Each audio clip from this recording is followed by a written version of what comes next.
मानोना माखासे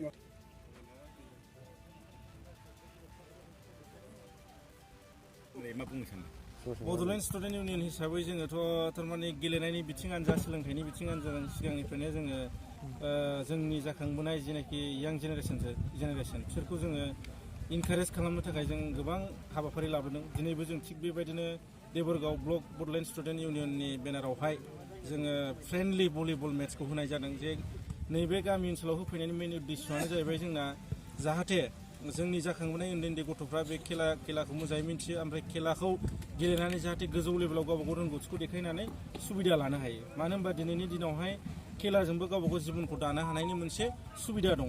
government of इन्डियानो बेफोरबायदि इम्परटेन्सखौ दिनै बानायनानै होदों। जोंसो सुबिदाखौ लानो रोङाखै। दा बेफोरबायदि अनेक उद्देश्य लानानै जोङो बड'लेण्ड स्टुडेन्ट इउनियना दिनै खेला दुलाखौ जों गामि ओनसोलाव खालामगासिनो दं आरो। मोनबेसे टिम हाबाफारियाव बाहागो लानाय? बेवहाय 30थानिबो बारा टिमा बाहागो लानायनि खोथा। दिनैनि नैबे देबोरगाव ब्लक BSUनि जिथुनाखि भलिबल बादायलायनाय, बेवहाय 30थानिबो बारा टिमा बाहागो लागोन। बान्था हिसाबै माबा होगोन नामा? बान्था हिसाबै जोङो देरहानाय टिमनो जोङो मोनसे ट्रफिजों लोगोसे जोङो 10,000 केस उइनार एवार्ड होगोन। ओमफ्राय बेजों लोगोसे जोङो जेननाय हान्जानो रानार्स आप हान्जानो जोङो ट्रफिजों लोगोसे 5,000 बान्थाखौ होगोन। ओमफ्राय बेजों लोगोसे जोंहा दङ बेस्ट माने प्लेयार हिसाबै जोङो फैसाजों लोगोसे केस मानिजों लोगोसे ट्रफि फिसा होफावगोन आरो।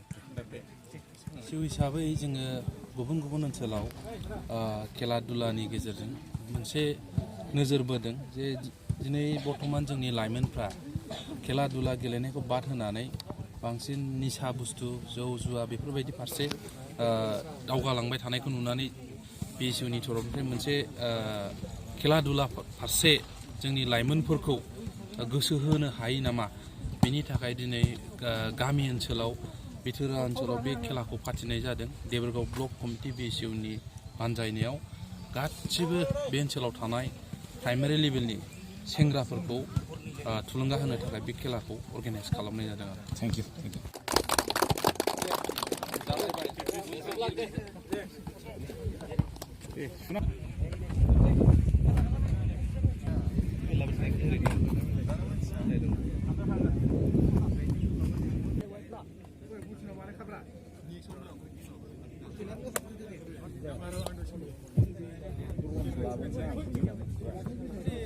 Soalnya